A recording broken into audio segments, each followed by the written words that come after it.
All right, we're ready to kick off. Welcome, everybody. I am really delighted to see so many people joining us online across countries and time zones for this webinar on what drives elected politicians and how that shapes prospects for development and change. This event is being hosted by the Thinking Working Politically Community of Practice with Global Partners Governance, the Asia Foundation, and Development Intelligence Lab. My name is Alina Rocha Menocal, and I am the director of the Thinking Working Politically Community of Practice, which is hosted at the University of Birmingham. And just briefly to say, for those of you who may not be as familiar with the community of practice, we are a diverse and growing network of practitioners and researchers in development and global affairs committed to promoting more effective policy and practice. Our network includes all sorts of people with extensive experience working in or with the research community, civil society organizations, donor agencies, and implementing partners. And this event is part of our Thinking Working Politically Community of Practice global webinar series, which we launched in 2022 to convene conversations that address leading questions and debates related to thinking and working politically. And all of this work is funded by the UK Foreign Commonwealth and Development Office, FCDO. So please do take a look at our website for more information and updates, and make sure that you also sign up to our newsletter if you haven't done so already. And hopefully we can provide the links for all of these things in the chat for you to look at. I will turn over the webinar very shortly to our co-host, Bridi Rice, who is CEO of the Australia-based Development Intelligence Lab, in just a second. But before I do that, I wanted to give a big thank you to Lenny Wild from GPG, who is also a long-term collaborator and colleague of mine from ODI. And I also wanted to thank Nicola Nixon and Sumaya Saluja from the Asia Foundation. All three of them have done an incredible job over the past few weeks and months to bring together this stellar lineup of speakers who are joining us today from Nepal, Sri Lanka, Timor-Leste, as well as the UK, and also in conceptualizing what we'll be talking about. So now it is my pleasure to turn proceedings over to Bridi, who will be shepherding us through the discussion this morning, afternoon, or evening, depending on where you are joining us from. So thank you so much, Bridi, and I'm very excited to engage in this interactive conversation. Over to you. Super. Thank you, Alina. And as Alina said, I'm Bridi Rice. I'm here on Ngunnawal country here in Australia. It's a place that many of you might know of as Canberra as well. And it's an absolute privilege to be here today. So big cheerio to the Thinking and Working Politically Community of Practice, the Asia Foundation, Global Partners Governance. It's an absolute privilege to have you trusting me to be the custodian of this very dynamic conversation. So let's dive in. Now, I know that many of you sitting here in the audience, you may have been intrigued, you clicked on the registration link, you've logged into the right Zoom account. If you're like me, you had to refresh your Zoom thing, but you made it. So congratulations. And at this point, you might be thinking, oh, why exactly am I here? Now, perhaps it is that you signed up because you're a politician or you're an advisor to a politician. You're one of perhaps the many politically minded people leading and shaping reform around the world. Now, for you, maybe you're here because you want to hear from your colleagues about how others are grappling with the sorts of issues of politics, development, and change in their countries, the sorts of issues that you're wanting to learn from or share something about in yours. But for others, perhaps you are some of these thinking and working politically community of practice stalwarts. You've watched this extraordinary movement. Maybe you've used or you've been the architects of so many of the thinking and working politically tools that you now want to turn your hand to what it means to work with people like the extraordinary politicians you'll be hearing from today. And for others still, well, look, perhaps you saw all of our social media. We were out there promising that this is not just going to be another panel discussion. And maybe you're here because you're simply wondering, how on earth are we going to keep that promise to you? Well, if you're in that camp, good on you for coming in order to find out, and do let us know how you think we go at the end of this session. But look, all jokes aside, I do think that something that almost everybody on this line here today has in common is that we are logging on from around the world with an element of curiosity. And I think for me, curiosity really lies at the heart of all great change. It's curiosity that makes us ask ourselves, can we do something differently? It's curiosity that makes us seek the advice of others and of communities of practice like this. It's curiosity that makes us question the status quo, and sometimes even curiosity that helps us change the way we work or step into a role in public life, right? So today, if we all do our jobs well, and by that I mean you first and foremost as participants, you're going to be active in the second part of this session today, but also all the extraordinary speakers, hosts, and everybody that has shaped this to date. If we do our jobs collectively well today, then we should walk away with 3 things. Now, the first thing is that you should have walked away with a privileged opportunity to have listened to different perspectives of political leaders from around the world, maybe perspectives that are different to your own. Secondly, at some point today, you should feel challenged. There will be a speaker that oversimplifies something, or there'll be something that you disagree with, but let your curiosity override that feeling of challenge. And thirdly, I hope that you leave feeling inspired. This is hopefully the start of a new and renewed conversation and series of events by this community. So you should walk away feeling inspired and curious to think further about what this might mean for your approach to working in politics, development, and change. Alrighty, so with that introduction out of the way, let me give you a very quick walkthrough of what is going to happen today. Largely, this is not only so you know where we're going, but also so you can time your run to the water or the tea station, all right? So we've got people from all sorts of time zones around the world. Do what you need to do, because today we are going to have a conversation in 3 parts. All right, we want to walk the talk on thinking and working politically, because at the foundation of this practice and this approach is listening. Okay, so the first 30 minutes, you are going to listen to a privileged conversation between 3 political leaders from around the world. Okay, at that point, we're going to throw to Greg Power, who I will introduce the speakers as we go along.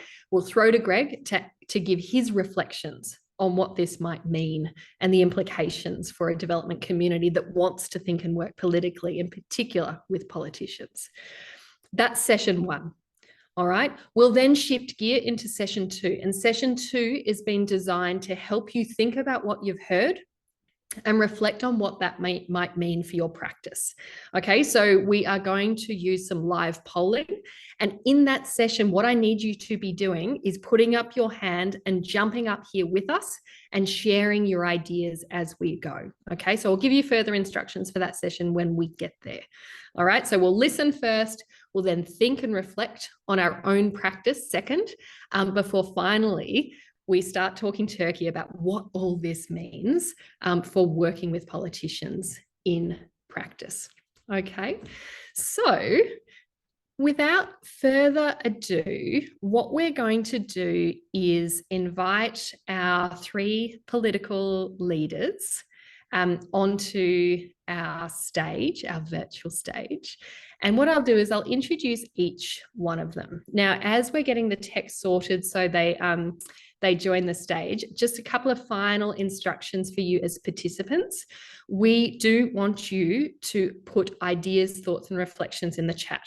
Okay, I am not kidding and I am not lying when I say it would be really nice to have an interactive conversation. We are really trying to have an interactive conversation. So lean in and help us all out. As you're hearing things, I want you to put in the chat box something that makes sense to you, perhaps something you want to hear more about. Maybe just give someone a cheer, or maybe come back with a challenge or a question. All right. Well, we've got people keeping our eye on the chat box, right? If we have time, I'm going to feed these questions in, and that will give you the perfect warm up for the polling exercise, where there are no excuses. Everybody is going to be logging on and voting at a minimum, and hopefully sharing some thoughts along the way. Okay, so let's kick off. I would like to very briefly introduce our first three speakers. We have Dr. Minendra Rajal from Nepal. Now, hey, Minendra. Now, Minendra is a former defence minister. He said I could call him Minendra, which was very, very gracious of him. He's a member of the House of Representatives in Nepal. He is known as a gender champion, and of course, he is a longtime partner of the Asia Foundation. So in the conversations in the lead up to this event, Minendra shared some pretty extraordinary stories about his time, and we cannot wait to have those thoughts and ideas on stage with you today. So welcome, Minendra. Next up is Mr. Aderito Suarez from Timor-Leste. Now, oh my gosh, not only is Aderito a member of the Constituent Assembly, but he's actually the first chair of Timor-Leste's Anti-Corruption Commission. I mean, this is an extraordinary role to have as a first chair of a commission like that. Now, many in this Thinking and Working Politically community have identified Aderito as a fellow traveller when it comes to thinking and working politically. So he's got lots of inside ideas and insights to share, and is logging in with us from Dili. Now, we may have to flip his camera on and off, so stick with us, and we'll work with the tech as it presents itself. Finally, we have Dr. Harini Dr. Arini Amara Surya. She said if I pronounced all the letters in her name, I would get it right. And I apologize in advance if I did not do that, Harini. But Harini is not only a member of Parliament and the National People's Power in Sri Lanka, she is also absolutely no stranger to working with the international community. Now, her colleagues who've been working with her a long time identify her as having some of the sharpest and whip-smart insights when it comes to how international actors work with local politicians that they have ever heard. And she is promising to bring that kind of insight to us here tonight for me, today for everybody else. So what we're going to do is we're going to chat for around 30 minutes before I invite Greg Power to respond. And what I've asked of our speakers is to imagine, instead of us all sitting in our offices, that in fact we're sitting around a dinner table. And it's the sort of dinner table where the dinner party started in polite conversation as we had our entree.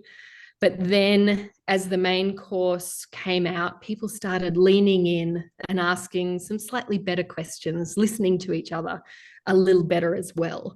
And then the conversation got really juicy. And we're at that point of the dinner party when nobody really wants to leave because the conversation is just warming up.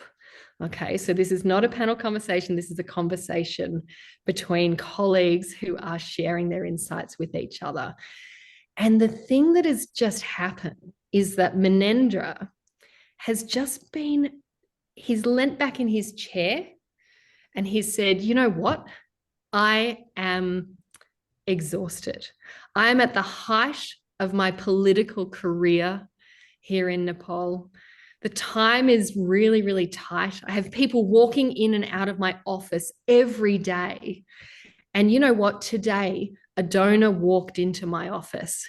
And then I turned around and I asked Minendra, Minendra, talk us through what you were thinking, but you would never want to say. Minendra, over to you. Okay. First, a slight correction. I'm not a member of Parliament right now. I was a member of Parliament for 16 years. Starting 2006, for a year and a half, little over a year. I've not been a member of Parliament.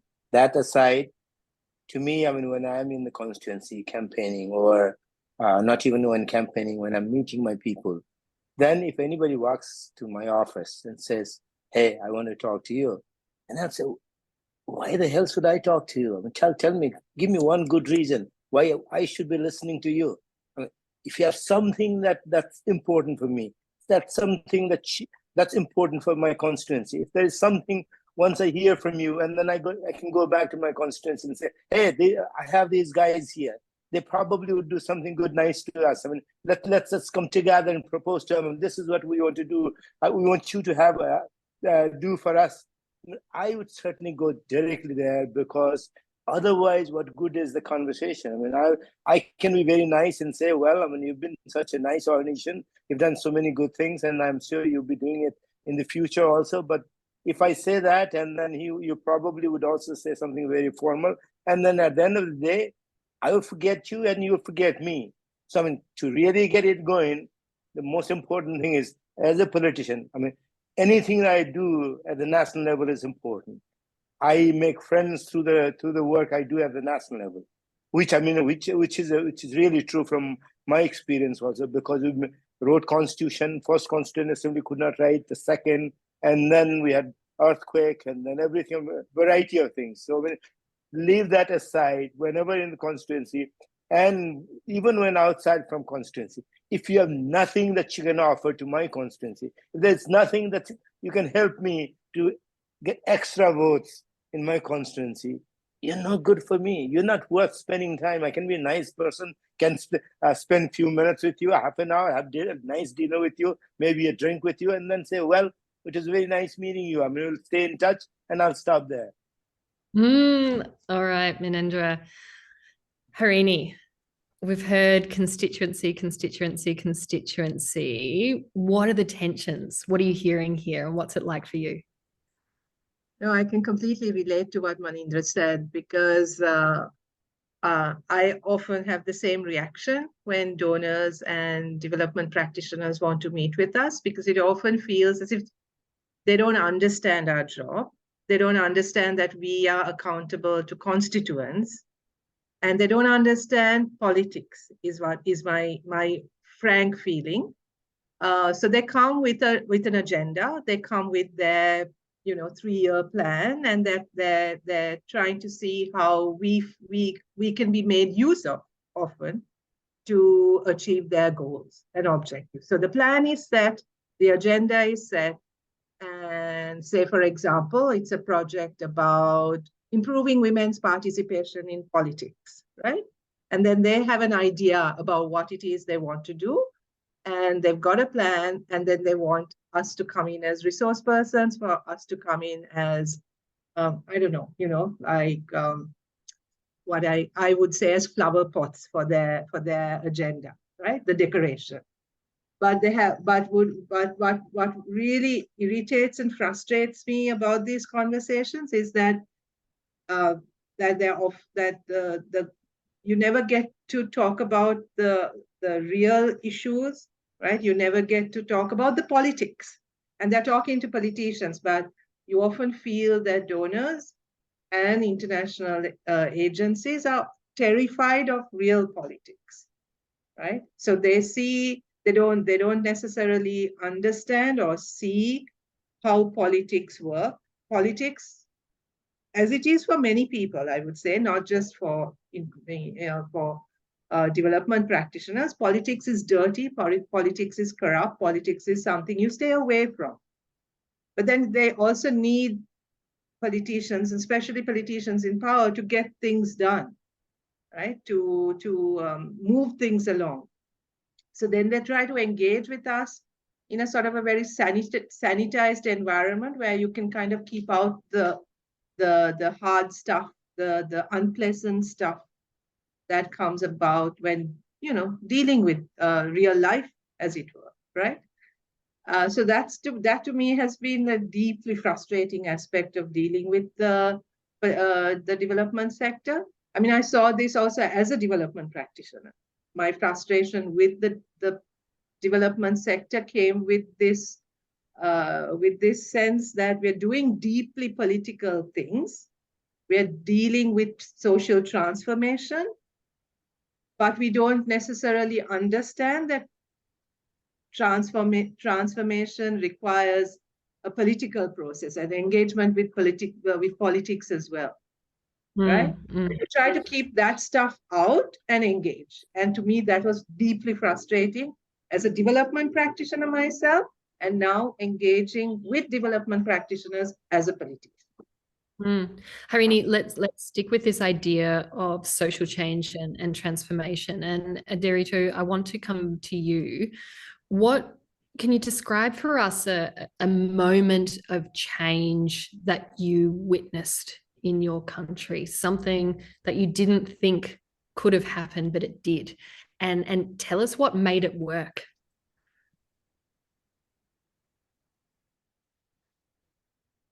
We'll just have to come off mute there. Yeah, can you hear me now? Perfect. Yeah. Yes. First, thanks so much for TAF for inviting me to join this such a great platform to share our thought and experience. And let me start with this premise that politics is fluid, yeah, especially in developing countries. You know, like let's say in Timor-Leste, in 20 years we have the 9th constitutional government. If things like politics is stable all the time, and then maybe we only have 4 government now, yeah, since each term of the government 5 years. But that's just to show that politics is very, very fluid in especially in developing countries. Unless we live in such an authoritarian regime, that will be different. Factors that make things work on the ground, between the host country and the external factors such as donors, blah, blah, blah. I think we need to talk about humility and then the capacity of us to listen to each other. That is very important because that will bring us to, I will not just call engagement, but a critical engagement between both sides. Because at the same time, also, I don't think it is wise for donors just to appease whatever the political party is there, but also has to be critical on this. So I'll call it this a critical engagement between both sides. I experienced so many things here in my country in the last 20 years. My experience in the Constituent Assembly, where you have also external advisor, was funded by Asia Foundation, by Oxfam. And one good example, for example, the right of women in the Constitution. That was very interesting.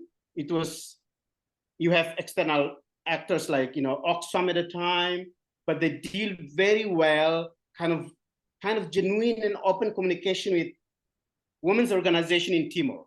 Okay, we have such an old organization like from the resistance side, and then after post-referendum, this kind of women's organization, as you know that, we live in such a patriarchal society, our culture, but that was an engagement that very interesting how other entities, I think at the time was Asia Foundation, Oxfam and other NGOs engaged directly with local women organization, and they managed to insert a women's right in the Constitution. That was I think one of the great successful. And I experienced, for example, in the assembly also that some expert that come in very short time, they have already things in their mind, and they talk to assembly just ignore. That's also happened. Yeah. So there is kind of successful but also unsuccessful interaction between donors and then also local actors on the ground. So that is kind of good example for me to tell you. Another issue, and I've also been engaged directly with the Asia Foundation in Timor. There are some very good cooperation with donors and local actors, but at the same time also some of the program that create tensions. So that's happened very normal. But I will put again that we need humility, we need the capacity to listen to each other in order to come with a very critical engagement, both sides, not just to appease each other, but really both sides. Because that politicians also not all good, right? Very well. Some politicians also want to take this for the opportunity to campaign or whatever. But so we need to be critical on that.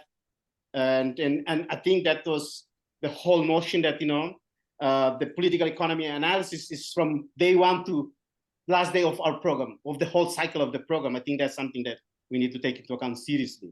Thank you. I hope I responded, Bridi. Yeah, that was superb. So I guess I want to come back, Harini, to you and then Manendra, because I think what I heard from both of you was a level of frustration or concern that a lot of the people in the development community are just not understanding what politics is about, what drives it, what incentivizes it, what makes you act on behalf of a constituency. But Harini, you also went further in, I guess, pointing to a level of transactionalism that comes at you from the donor community as well. So can I challenge you both?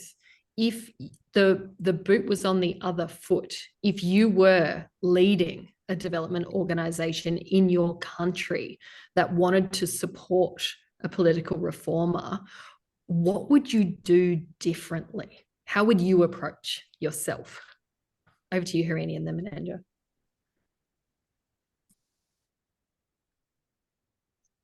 Sorry, I had muted myself.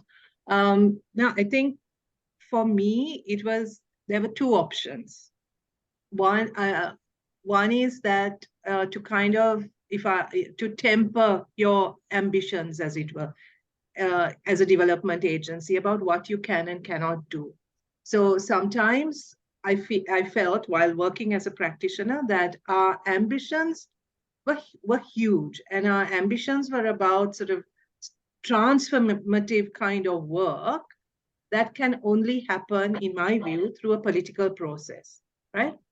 But as development practitioners, sometimes the circumstances or the conditions that enable that transformation is beyond our control, right? So then we need to recognize that as development practitioners and kind of temper our ambitions accordingly. That's one thing, right?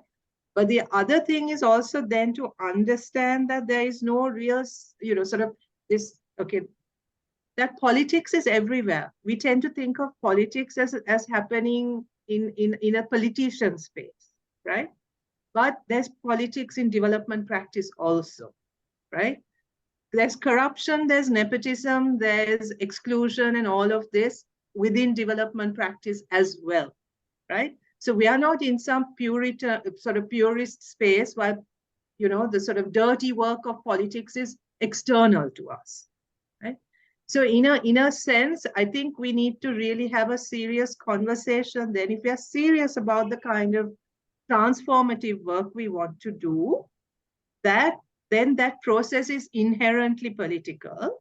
And then we need to look at sort of the way in which we engage with that process, right? And that requires a sort of real reflection about how we do things as well. And that conversation or that responsibility is not just with politicians who are out there, who are somehow sort of separate from us and functioning in a space that is separate from us, right? So because I felt that the work we do is inherently political, but we don't want to acknowledge that. We don't want to acknowledge the politics that exists in our space. And I'm speaking as a development practitioner, right? So that was for me, so those are the two options. Either you sort of, you lower your ambitions and you understand that there are conditions that cannot be changed by you because you want to be safe, right? And you work accordingly. Or if you really want to do all this stuff about, I've worked with organizations who want to talk about strengthening democracy, creating stronger civil society, social justice, all of these. These are inherently deeply political issues, right? There is no sort of sanitized way in which you can do this work, right? It is a power struggle then, right? So then let's acknowledge that's not something that is, that we cannot, be sort of, we don't want to deal with that stuff. That's like happening in some sphere outside of us. That's not, to me, that's not realistic. Yeah. Manendra, I might come to you now because I know that there are things in your career that you have had to fight tooth and nail for politically. Can you talk us through a couple of changes or reforms that you've been a part of? Brady, in response to the question you had for Harini and the comment I saw in the chat box, Tom Craft's rights to Harini. I mean, don't get us wrong. We're not talking here about me as an individual, me as a member of parliament. We're not asking you how you're going to help us out. That's not important. That's not at all important. What's important is we stand to do something for the constituency, right? And if we are of no use there, then why would I pay attention to you? We're just being positive. We're not being normative yet. One could just simply be very normative and say, well, nice and good. And then we can just sign off there. We didn't want to be there. Otherwise, I mean, our conversation would not have been useful. Second, I tell you,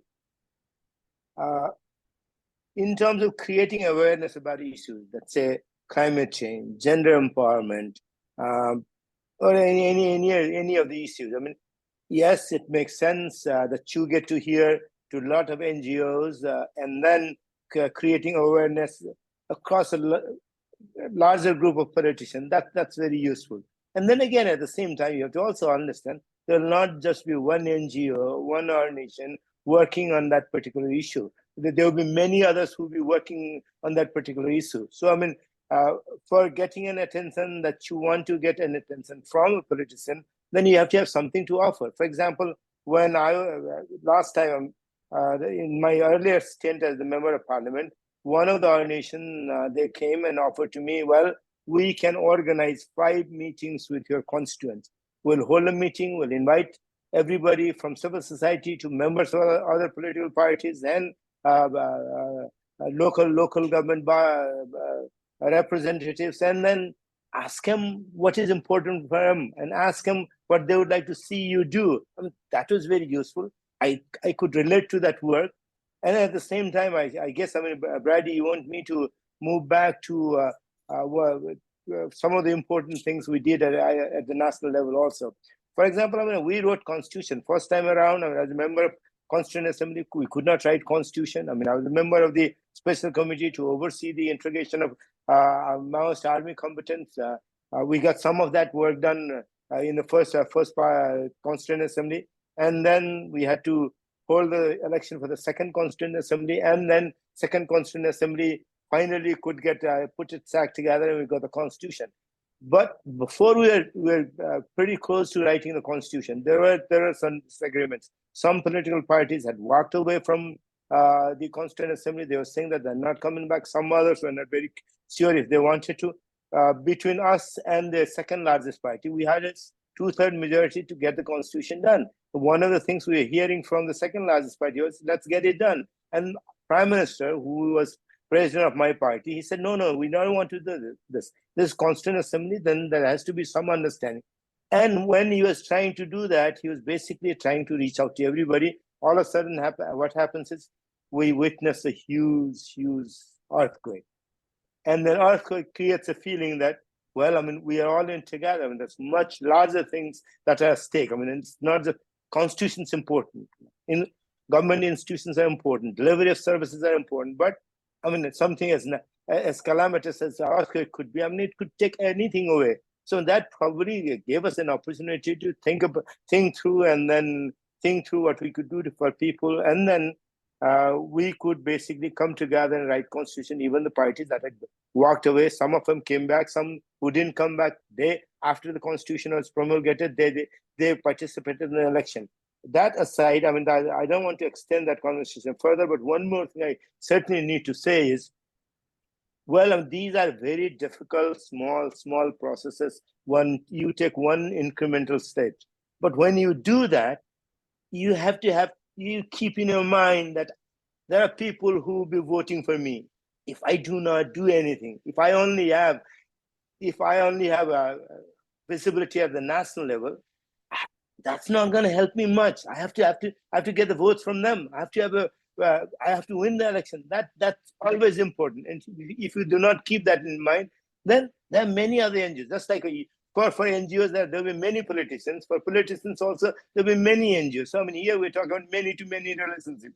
But I guess the conversation this afternoon is basically how effectively can you work with politicians? What are the community of practices that have worked, and how we can build on that? And because of the thrust, I thought, I mean, I should be a little frank. We should all be a little frank, and then talk about our experience and help people who are listening to us be very understanding of how things work, and try to be more effective navigating through the waters that they have to.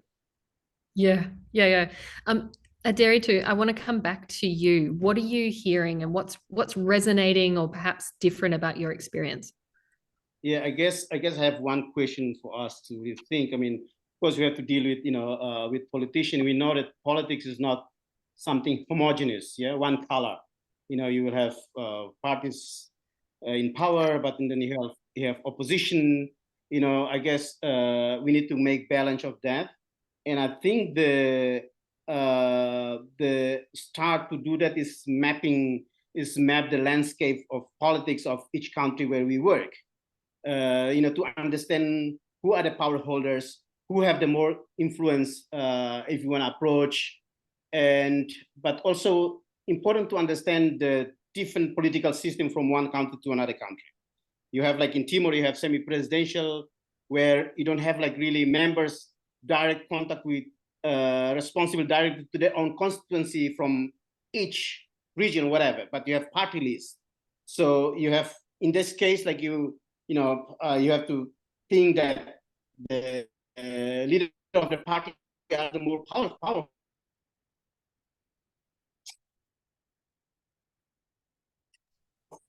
So we have to identify, we can approach donors, can approach who has the influence, who has the more influence, leverage to engage with. And I think, and I still think that it's important to have this kind of critical engagement, although with the political parties. And that is that is exactly what we mean by what we define as politics, not to just follow the agenda of political parties, but also we have to be critical on that demand as well. So both sides, I think we have to put that things in context. And I guess like the mapping and the zooming on the power holders in each place where the donor works is important in order to find the really more influenced actors on the ground. And at the same time, let's open the possibility of engage with the opposition, let's say, in the country. So because as we all agree that the politics is so fluid, this year maybe you might deal with the government in power, but maybe next year you have to deal with different political actors. So we have to be political economy analysis has to be like day-to-day breakfast for donors to make sure that we have the buy-in of the project that we want to work, because without the buy-in of the local actors, I think we will not sustainable to do to last. Yeah, I love that. We should all be eating political economy analysis for breakfast. We've got 5 minutes left. So what I'm actually going to do is I'm going to go Harini, then Aderitu, and then final word to you, Menendra, if that's okay. It's a choose your own adventure for this final, though. We do have a really interesting observation from Peter Yates in the chat off the back of something you said, Harini, around there being just, I guess, a lack of awareness, knowledge, understanding in the development community about actually how to engage with politics. So if any reflections from anyone on where that has actually worked would be extremely useful for this audience coming into the next session. There's another question in there from Gerald as well around where it is and how it is that both politicians and the development community draw a line with personal and professional moral compasses. So any thoughts around integrity, alignment, and this idea of dirty or grubby politics that has come up again and again, not just for politicians, but for the development community, Harini. But also from yourselves, you've had half an hour to sit up here and reflect and hear from each other. Any final thoughts would be fantastic. So Harini, just a minute or two to you, then Adarito, and then Menendra, and we'll call Greg in for a couple of reflections. Harini, over to you. I think you're just on mute there. Yep. I think this is incredibly complicated. I mean, it's not easy. It's easy enough for us to sort of talk about it, but the actual doing is far more complicated, as we well know. So there are two things. One is that you sometimes need to work with the politics, and I think Adarito talked about this, about, say, the government in power, just to be allowed to work, right? You have to, the government has to approve your presence, and then your moral compass becomes really compromised, because it would often mean that you're dealing with a government that is contradictory to the values of your organization and also to your personal values, and yet you need to engage in just for your survival, right? I mean, there's that. Then how do you deal with that? And I can't think of an easy answer for that, right? But where I've seen really effective engagements is where there's sort of an emphasis on practical stuff, right? Where there's say, whether it's a housing project or a feeding project or an agriculture project, where, as I said earlier, your ambitions are sort of somewhat, tempered. You're not sort of trying to change the world, as it were. You're trying to feed a community. You're trying to build houses for a community. That then I think it's in some senses easier. And also when you have good engagement with local actors, not just local civil society, but local actors. So the strength of your relationships with local communities, I think that is also really quite important. And I've seen occasions where then that work becomes more effective. And finally, I would say is if you're willing to spend time, where you realize that the kinds of changes that you want to bring about actually take time, right? So it's that you're not sort of restricted by some project time frame or a donor time frame, but you recognize that these take time, that you need to listen, that you need to move slowly, and it's maybe like little shifts that you make here and there that's actually going to be useful. So if you recognize that, and if you're willing to kind of put in that time and be more responsive and reflective, I think I've seen examples of where that kind of work has been effective. That's great advice. Adarito? Yeah, just very brief, I guess. That's why I mentioned about the critical engagement. If we engage critically with government, let's say, and that we won't compromise. You will not compromise your moral compass, yeah. But if we just taking for granted with the support of government just to appease them, I think that is really where you compromise your moral compass. So I guess that's important to understand, and really I don't have any magic bullet on that, but I think the genuine conversation, as I said before, humility from both sides, especially from donors to listen. That's important, because sometimes we come with you come with your blueprint, and then we try to find the space how to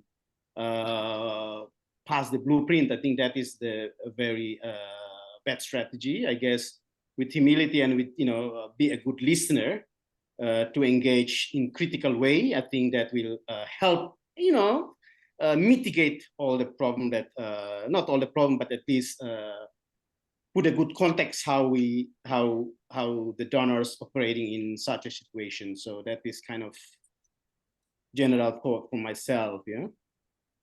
Yeah, superb. Menendra? I was just thinking about one thing. I mean, I've been in politics for quite some time. It's been a little over 14 years since I became minister the first time around. I can remember very well when I was the second time around, I was Minister of Information and Communications, and when the earthquake did happen. And then this is such a demanding thing. I mean, I was a member of the National Disaster Council, headed by the Prime Minister. I had to meet with the press in national, international press, explain to them what had happened. And then I had to explain to people of Nepal. I had to go to the various meetings and then coordinate the work. And then also, as a minister, I was assigned to go to 3 earthquake hit districts. Every minister had to go to 2 or 3 districts. And then so much of work. And then at times you even get people. I'll be blunt here. I had a CNN representative who came to interview me, and then I gave time to this person and this person. One of the things the person asked is, you knew earthquake was happening. Why did you not prepare? My goodness, people with such a knowledge come to your office and say that, as if earthquake, this was like a release of a movie that kind of thing that earthquake was happening. And in the middle of that, sometimes it clicks so well. US ambassador calls me and then tells me, Minendra, I want to come to your office. I've seen you working.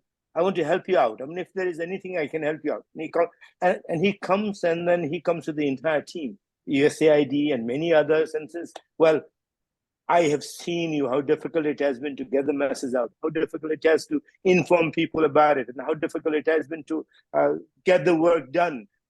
So, can I, as an institution, can US government, USAID help you create a unit where, as a spokesperson of the government, your ministry, the Minister who be in Information Communication in future also can be helped to get the government's message out. This was like, my goodness, you are the one who I was looking for. The reason I brought this up is these are the moments when you're looking for something that's so important to the work that you are doing, and then it just comes up, pops up, and that stays in your mind. This is like it's almost 10 years since this happened, and still in my mind. I'm not a minister, but still that's in my mind. That's the kind of story I wanted to narrate. I see some of the comments in the chat box that yes, there are problems. There are politicians who are not one of the best ones, and NGOs have worked, and there have been NGOs who have not been one of the best ones a country can work with, and politicians have worked with them. We cannot answer for those questions. That's a broad thing. Then we all have to be very careful to choose. NGOs in choosing politicians, and politicians in choosing NGOs who they will work with. But the thing is, we all have to understand at the end of the day, the job that we are doing. As politicians, we do our job. As NGOs, NGO people do their job. As people of the respective countries, at the end of the day, what matters is they have to benefit. If they don't benefit, then NGOs have no job. If they don't benefit, then politicians have no job. But I guess, we probably, you knew our background and the reason you brought us to this meeting. And for some of the questions, some of the things that happen in practice, we cannot answer because those are the other ones who should be answering those questions. So I rather not answer questions that probably would be in a common Nepali life directed to somebody else, not me. Super, super. Well, look, I am going to bring in Greg Power at this point in time. Now, Greg is, of course, the founder of Global Partners Governance in the UK and author of a book called Inside the Political Mind. So it is going to be Greg's job now to take everything that he has just heard from you, Minendra, Aderito and Harini, and make sense of it based on all of the research as well as his own practice as a politician for the rest of it. So Greg, I want to throw to you and ask, first of all, what is just a slam dunk that makes perfect sense? Every day of your life, you hear the same story from all the politicians. So what makes the most sense and what resonates from what you've just heard? And then maybe tell us a little bit about some of the implications. Over to you, Greg. Yeah. Start with the easy ones, eh? Yes, that was fascinating, and I wish I'd, as Bridi mentioned, I've just got a book out on some of this stuff, and I wish I'd either worked with or spoken to our 3 politicians, because all of that was fascinating.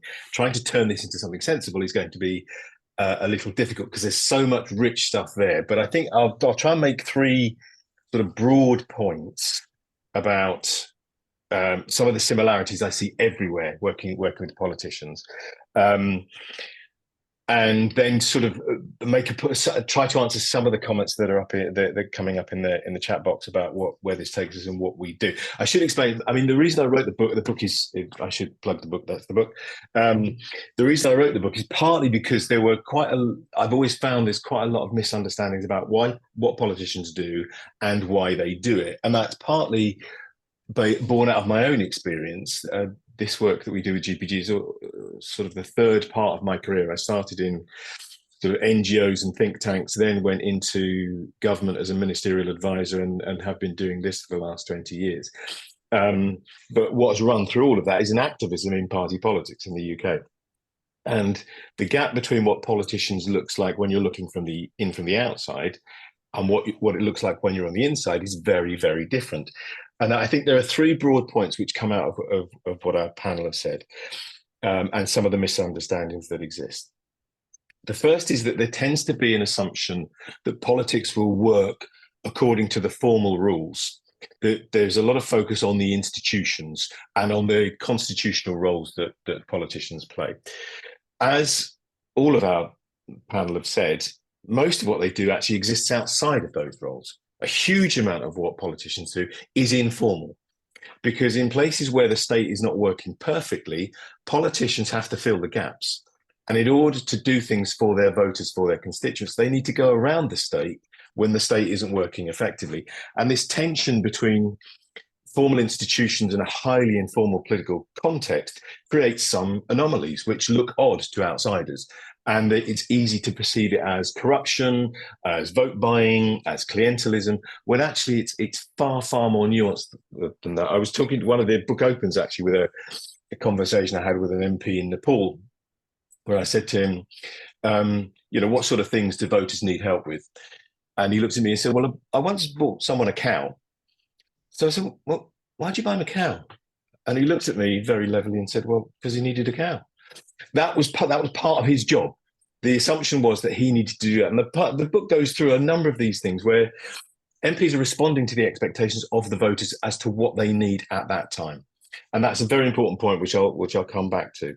The other part of this is that there is a tendency to focus on the national role rather than the local one. I think as Dr. Minendra said, a lot of this stuff is local. And when you've got a constituency, there's a huge amount you need to be doing locally, which leads me to my second point, which is about the nature of the electoral incentive. There's a large part of the book and a lot of conversations I've had with politicians and with development agencies about vote buying, about this assumption that everything that politicians do locally is about effectively buying votes or clientelism, when in fact it's much, much more nuanced than this. As Dr. Harini said, politics is about power. And it's often seen as a sort of grubby and dirty, and I think some of the comments in the chat box mentioned this sort of shadowy world, the perception of corruption. Actually, it is far, far more complex than this. There's a whole huge amount of stuff going on underneath. So the MP buying somebody a cow is not just about trying to get their vote. There's other stuff going on. The important thing to understand about being a politician is that you need to get elected. If you are not elected, you cannot do anything. So every politician in every conversation will be thinking at the back of their mind, how is this going to affect my electoral chances? But that doesn't mean that they will only do what they need to do to get into power, because it's shaped by other things as well. To use a mathematical terminology, the electoral incentive is a necessary but not sufficient condition. It's always there in the mind of the politician, but it doesn't explain everything they do, because there's a whole lot of other stuff going on as well.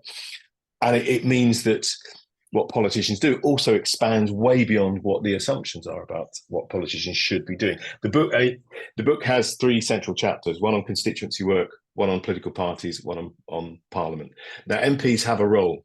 Where you have a constituency, you've got a role in the constituency. Part of your job will be determined by what you do in the party, and part of it will be in Parliament. The constituency work, where MPs have constituencies, is huge, because that's how you get elected. And if the state isn't working effectively, you're fixing things and making people's lives better by doing stuff locally.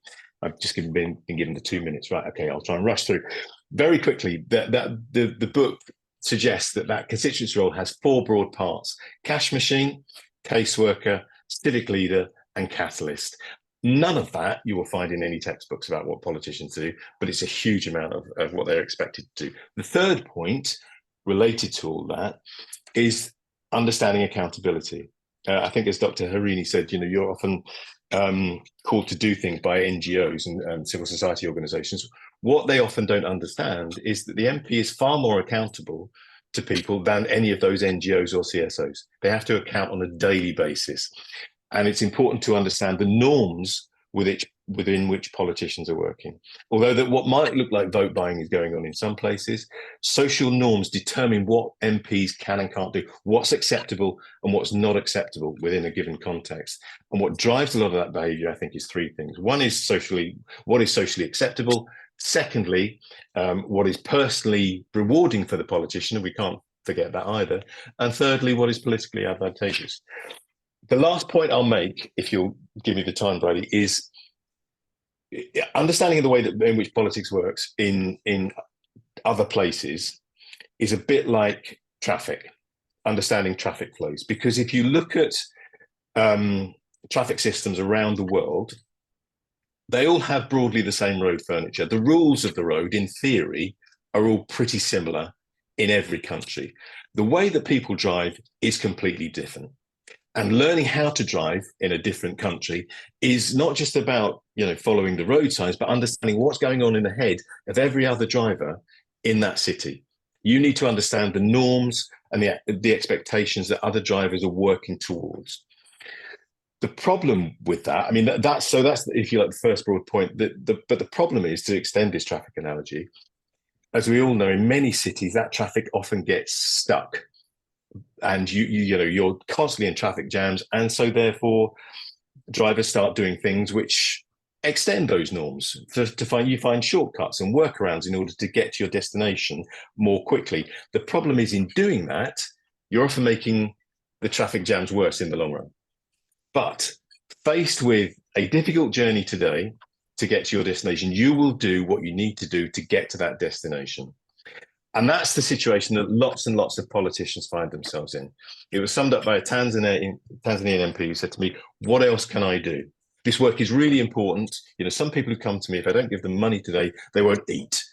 So what else can I do? But I know it's not solving the problem in the long term. Those people are going to have to come back to me. They're going to tell their friends. I'm expanding the demand without being able to sort out the supply."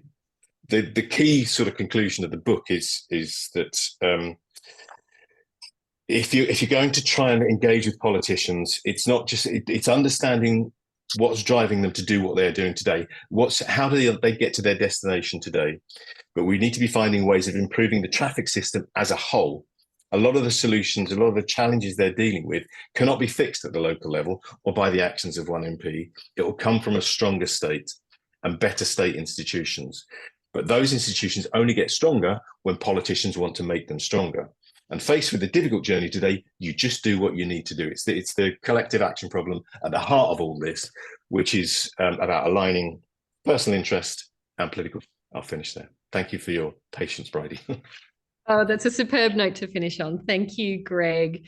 And thank you to our political leaders and everybody who's spoken thus far. These people are going to stay around and offer up a couple of additional insights as well as we go into our next session. There is also an absolutely fantastic group of questions, comments, ideas coming through on the chat. So let's make sure that when we invite you back to give some insights, we also address them. But where we are right now, everybody, is we have gone through part 1 of our conversation. All right. We have listened to these 4 political leaders and got their insights inside that political mind. What is driving their decisions? How are they working with the international community?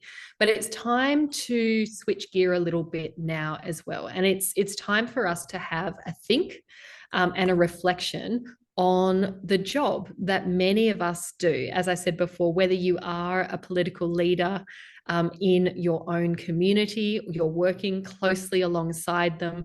Perhaps you might be one of those NGOs. Maybe you're a donor thinking to fund more work like this. It doesn't matter who you are and your role, you will need to reflect on what it is like to work with politicians at some point in your journey. So what we are going to do now is engage in a little bit of live polling and discussion. So what I need you to do is, everybody, if you open up your phones, this works very well on your phone, and go to menti.com. So that's at the top of the screen there, menti.com. And we need as many people as possible to do this. And when you get to that website, you then need to enter the code 22556167. Okay, you can also do it on your web browser, and I think the team is putting a link directly into the chat if that is easier for you. Now, I'm going to give you a quick instruction, and then I will not play lovely thinking music because you don't want to hear me sing, but I will give you a minute or two to just fill that out, okay? But what you'll be faced with when you arrive either on your phone or your browser is a request to rank some things here. Now, what this question is asking you is, of the following, what should we prioritize? So when we say we, I mean you, all right? So what should you prioritize in order to work effectively with politicians? And you're faced with people are already voting, go for it.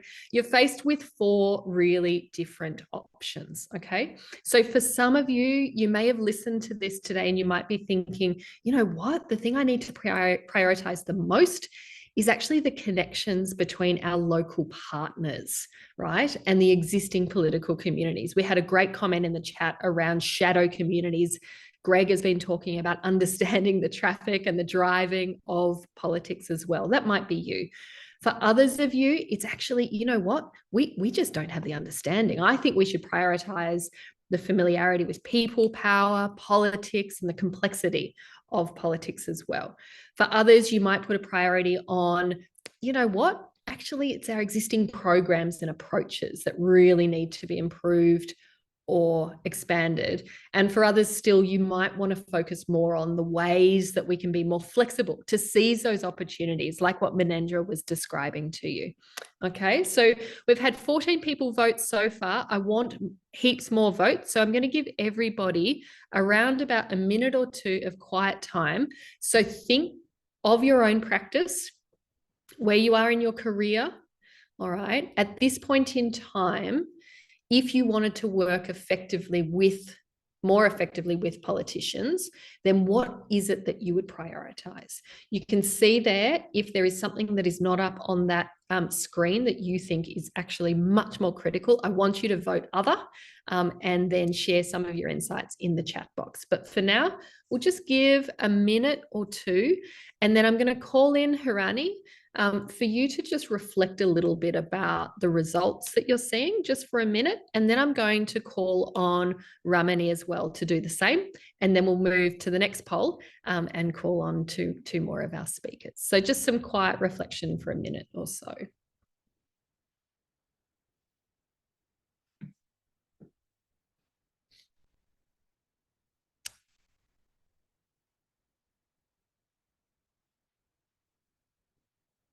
Ideally, we'll get over 60 votes and we're at 52 already. So keep it coming in. Do your thing, everybody.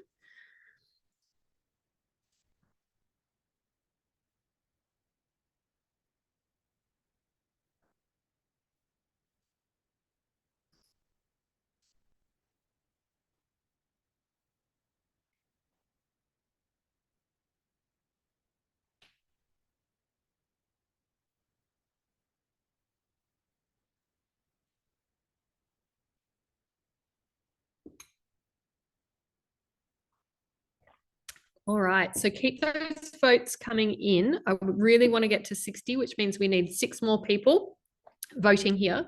But I will throw to you, Hirani, I guess what we're seeing in the results here is that people are thinking there needs to be a prioritization, frankly, on what you were talking about, understanding and familiarity with people, power, politics, and complexity. But we're also seeing here that actually those people are not necessarily placing that much emphasis on the kind of changes that need to be made to existing programs and approaches.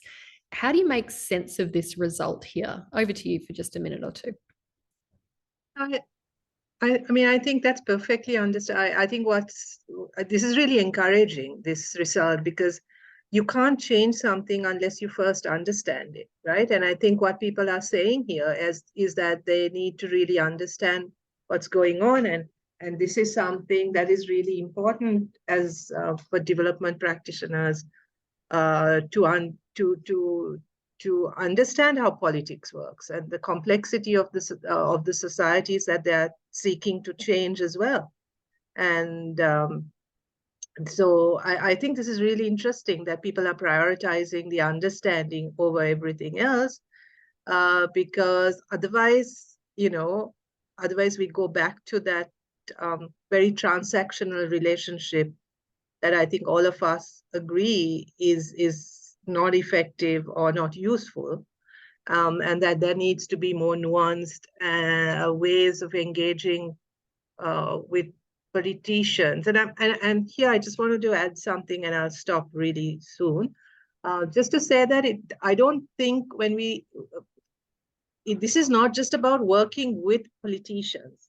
I think it's also about understanding politics and the role of politics in development, right? So it shouldn't be about how do I work with ABC, but how do I understand the politics of what it is that I want to do? And politicians are just another constituent that as development practitioners I need to engage with, right?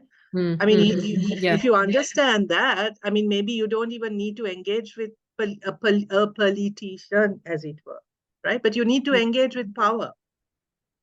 And you need to then identify where those sources of power are and where you need to shift or where you need to engage with that power structure. I think that's what's important. That's such an important distinction. And whilst we're going to move on, so Romani, I'm just going to save you until the closing remarks, if that's okay with you. We're going to move on. Before we do, whoever voted other, I'm fascinated to know what you're thinking. What else would you prioritize? Please put it in the chat box, okay? Because it'd be great to know what else is missing. Of course, these are not the only 4 things you could prioritize, either if you wanted to work and understand politics or work with politicians. So super keen to hear what others are thinking. If you voted other, put it in the chat box. We're going to do one more of these. So please jump back on, and what you should see is your screen should have changed. And this is actually a different question, okay? So the question is, of the following, what barriers most stand in the way of you working effectively with politicians? Although if you prefer Harini's version, then please feel free to think more broadly about working with politics as well. But here you might be thinking, you know what? Why is it? I've been listening to this for a little while. What is actually standing in the way of this? Now, you could be deciding, for example, that it's your understanding of politics, politicians, and how to engage. It could be actually that, you know what, politicians and working with politics is just not relevant to your work. All right. And that might be why you're just not doing it or not confident doing it. You might be actually a little bit concerned, a little bit like that comment that Peter Yates put in the chat earlier around whether or not your organization or you have the skills and the abilities to engage. Or it could actually be bigger than that. It could just be that you are working in an organization that just does not have the risk appetite to engage. All right, so rank, and I can see people are all over this. All right, so I'm going to give you a minute to go. So let's get those numbers up. Rank the barriers that most stand in the way of you engaging with politicians. And Minendra, I'm going to throw to you for a response and maybe even a running commentary of what you're seeing. You are on mute at the moment. Over to you, Minendra. Yeah. Thank you, Brady. One thing that comes to my mind is a lot of people do not get this. Most of the times what happens is someone from NGO just walks into your office and says, well, this is our annual program. That's my portfolio, and this is what I want to do. This is what I want to do with your office. This is what I want to do with your political party. And then, are you on board? How can you help me? And that's like complete non-starter to me. I mean, communication has to be two-way. Most of the times, I mean, it's largely driven by the headquarter program that a national NGO comes to your office and approaches you. And if this misalignment is not taken away, then we probably will be having conversation many more times and still not getting anywhere. Let me stop there. Yeah, super. Any of our other speakers? We've got results coming in and we have 2 or 3 minutes left in this session before we turn to closing remarks. So what we're seeing here is people are feeling as though it's their own understanding that might be a fairly significant barrier. But number 2 up there is donor appetite, right? It is way up there. So maybe can I throw to you, Greg, briefly? What are you seeing here and does it make sense? Yes and no, I guess, is the answer to that one.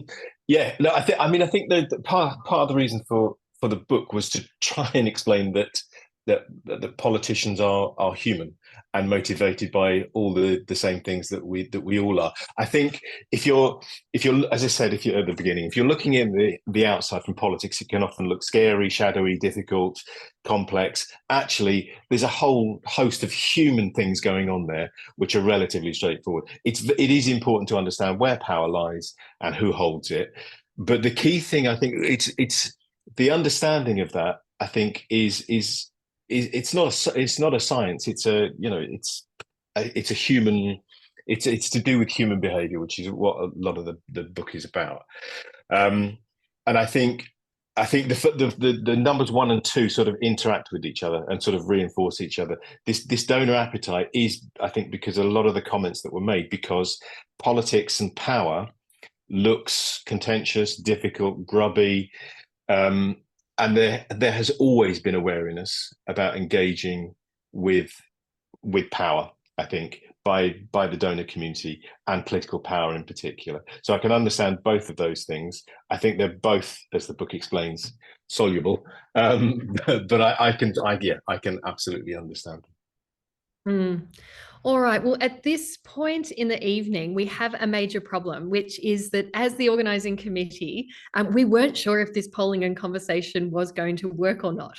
But as it turns out, it's working so beautifully. So can I just call out some of the chat discussion here and send a huge apology that we don't have the time to bring you on and continue this conversation, but I think we have proved that it needs to continue. There has been some fascinating discussion around some of the shadow politics, okay? So engaging with the formal institutions of politics is, of course, very different to what is actually driving a system as well. Now, I think Thomas Junior Bimba has made a really good point. I'm completely biased because it's the point I would have made given the chance. It feels as though he is a little bit suspicious that just understanding more about politics is actually going to change our practice. We've been very good at our PEA analysis for a while. So I feel as though he's encouraging us all to think a little deeper and harder and perhaps a little bit more frankly about whether or not it is just our understanding that is holding us back or something else as well. There's been a couple of comments about those that have been those wonderful outlier thinkers. That is always the best bit of this exercise. So people are asking about things like, what about state institutions? They want to hear more and go further around this moral compass issue as well. Now, what is happening is in the chat box, we've got a team in the background that will be looking to provide you links and suggestions in the chats for the remainder of this session.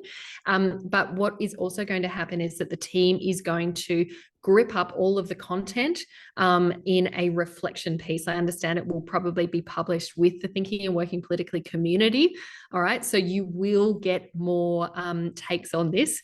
And certainly if you've got ideas that you want addressed, then keep putting them in the chat box, because at this point in time, it is time to shift gear to our final session, which is to go from listening to all of our political leaders to then asking you in this short polling exercise to reflect and think about what this means for your practice. And now we are going to turn and ask the really tough questions of two extraordinary leaders about the so what and where to from here. What does this mean for our work? So first up, I would like to invite Anthea Malakala onto our panel. Now, Anthea may be known to many of you. She is the Senior Director of International Development Cooperation with the Asia Foundation. I've seen Anthea in action a number of times, and she has an extraordinary ability to take this granular and complex conversation and lift it up into a really clear bird's eye view of what we are thinking and hearing here today. So that's exactly what I've asked Anthea to do. Anthea, can you please make sense of what we have heard, and what does this actually mean for those of us working with development, change, and politics? Give us that bird's eye view. Over to you. Thank you so much, Bridi. I'm not sure if I'm going to be able to make sense of it, but I certainly have a few observations. It's been really fascinating for me, and I'm coming to you from Malaysia in Kuala Lumpur, listening to this. It's been a fascinating, thoughtful discussion. So what I was really curious about when I started listening to what everyone had to say was that when we were talking about donors or development partners, we're really talking about them in a very generic sense. And I think naming them or categorizing them is somewhat important because they're not a homogeneous group. So, we're talking about development assistance, we're talking about aid, and aid in the traditional sense is increasingly a smaller and smaller portion of national budget. And hence donors, as we've been calling them, that provide it, have less leverage over national priorities, over national agendas and political processes than many of them may think that they do. And not that aid in the traditional sense is ineffective, and we know that funds used strategically can leverage huge impact. But politicians are mindful when a donor walks into their office, what kind of resources you're bringing to the table and where you are in their pecking order of influence. To be really straightforward about this, the donor players with the most political clout in Asia, I would say both, and Asia is my experience, so I'll talk about Asia, and both in South and Southeast Asia are often those with large economic diplomacy tools and resources. Development cooperation resources are just one of the many tools in their diplomatic arsenal, and often the ones that don't come with the biggest bucks. So the competition is real.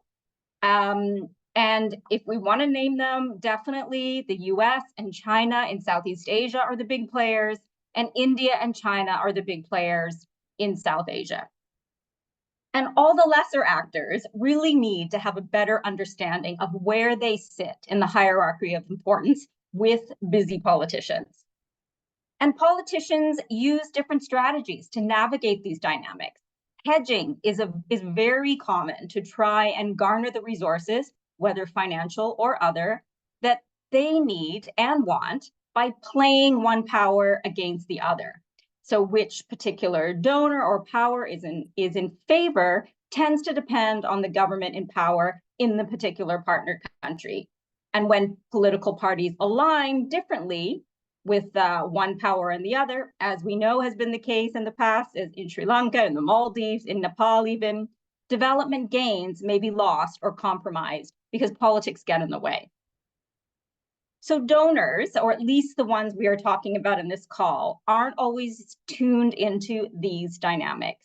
And hence, thinking and working politically is critical in terms of understanding local political dynamics, but also how global political dynamics and interests shape these local dynamics. That's my bird's eye view, Bridi. Oh, super, super. Thank you, Anthea. And now I want to call up for a final reflection and the last word before we close. Ramani Jayasundre. Now, Ramani is Director of Justice and Gender Programs in Sri Lanka, and she's also been absolutely critical to help shape the event today. The conversation, the questions, the dynamics that you've seen have been shaped very deeply by Ramani. But Ramani, one of the things as we were preparing for today that struck me most was your very matter-of-fact approach to saying, well, you didn't say it, but if I were to put words on your face during some of our prep telecalls, it felt like you were saying, thinking and working politically with politicians. I do it every day. So I want to throw to you for the final word. What is it that you want this audience to take away from today when it comes to working with politics and politicians? Over to you. Thank you, Bridi. And that exactly is my approach, because working in Sri Lanka all my life, 25 years in development, there's no other way of working in such a highly politicized context. We have no choice but to think like a politician, but like Aderito said, a good politician, not all are the same. An accountable politician with the right norms. One of the things that we see is that development practitioners like us, we create pockets of power for politicians as well. So it's not that we are in need of absolute political patronage, but we carry some power as well, and we need to flex that very nicely, very diplomatically, but we do create pockets of power for politicians. And from our side, fitting into political agendas are very important. Now, political agendas come out as manifestos during elections, policies, even activities. They're not always negative. And in our work, we see that fitting into political agendas can help us manipulate or navigate the political system.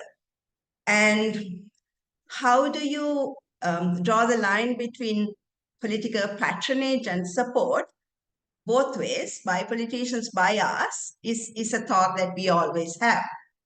I mean, you garner support of politicians, but not in a political patronage kind of way, but support on our journey to transformative change.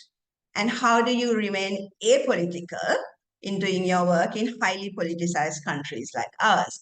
Because you are judged by, organizations are judged. So remaining apolitical is very important. And like Mr. Aderito said, understanding politics as fluid is very important as well, because you have to fit in your long-term aim. Say, for example, if you're working on women's rights, you have to be fluid to fit in. A protectionist political regime comes in, you use words of protection, which goes against the feminist movement, which I'm very big part of in our country, but you use words like protectionism to garner political power, to provide services, to provide laws that protect. But when the political regime is liberal and rights-oriented, you quickly shift gear and bring about the right change on women's rights. So we have the Prevention of Domestic Violence Act under one political regime. We have the National Policy on Women's Empowerment and several bills recognizing women's rights on the other. So you have to be ready to jump according to what the political ideology is. Lastly, I'm really taken up by what Mr. Minendra and Dr. Harini said. One thing about transformative change, we always want transformative change in a few years, but that's not possible, obviously. And we are the people who are bringing the transformative change agendas, but politicians react with immediate needs. So sometimes INGOs like ours have to please donors on one side, respond to political processes, politicians on the other. And sometimes donor practices set in stone, like do not give equipment, don't send politicians on study tours, don't help them study in foreign universities. Those things don't operate very well, because some of these very short-term, very immediate kind of requests and responses that we make lay the foundation for long-term support. And that is our transformative change journey. And keeping the transformative change we expect for 20, 30 years helps us fit into different political agendas. Yeah, and like Bridi said, I mean, it's how we work, and We can't work otherwise, especially in South Asian countries. Thanks, Bridi. Thank you so much, Ramani. And let me take this opportunity to thank from top to bottom, Minendra, Aderito, Harini, Greg, Anthea, and Ramani for being such extraordinary speakers and insight producers for you today. It takes courage to speak as frankly as they did, and we're absolutely privileged to hear from them. But to close us out, I will hand back to Alina. And before I go, thank you from me. And please do stay tuned to the publication that will be coming out off the back of this event through the Thinking and Working Politically community. And I've also heard some rumors that some of our extraordinary guests, as well as some of the amazing ideas and insights being produced in that chat box, might end up on our podcast as well. So jump onto the Development Intelligence Lab website if you want to subscribe to the podcast, or you've got other ideas of debates that you'd like to see us all partnering on as well. But Alina, over to you, and thank you, and over and out from me. Thank you. This would have been a really excellent dinner party if it had actually happened in person. So I'm sorry we're not able to sit around the table and drink whatever spirits we might need to give us courage. But I think there are a few things that I would love to highlight. I think this event was really important in terms of enabling us to hear firsthand from politicians who are at the front line of this or have been at the front line of interacting with the people whose support they need to be able to hold office in the first place, and to really give us a bit of a sense of a reality check.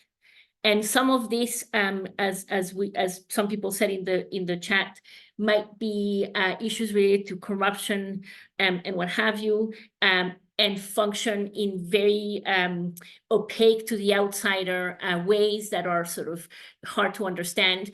But I think it is imperative that we actually take the challenge of understanding why things work the way they do on the ground from a non-judgmental way that is anchored in what is happening on the ground, which is really the ethos of thinking and working politically. And I think the invitation here is really to sort of think about, if we understand what drives politicians, whatever it is, from, as Greg was saying, a human side perspective, or from a political economy analysis perspective, what does that then mean for how we can engage differently with them? And I think this is where hopefully we can continue to take the conversation forward. I saw a lot of comments on the chat about this very question. There are a lot of really good frameworks. There's a lot of really good guidance out there on how to understand not just the top of the iceberg, but what lies underneath the iceberg. And that's really important for all of us who are interested in change to understand that. And then the next step really is about, okay, so what does this mean for how international actors in particular might be able to help from the outside? And I was encouraged to see some examples that were shared in the chat to this effect as well. So I think this is an invitation to continue the dinner party conversation beyond what we have heard today. And thank you so much, all of you, for joining us across countries, regions, and timelines. Not timelines, time zones. Thank you. Thank you. Thank you so much. Thanks, everyone. And thanks for everybody. Bye. Thank you. Thank you all. Thanks for joining.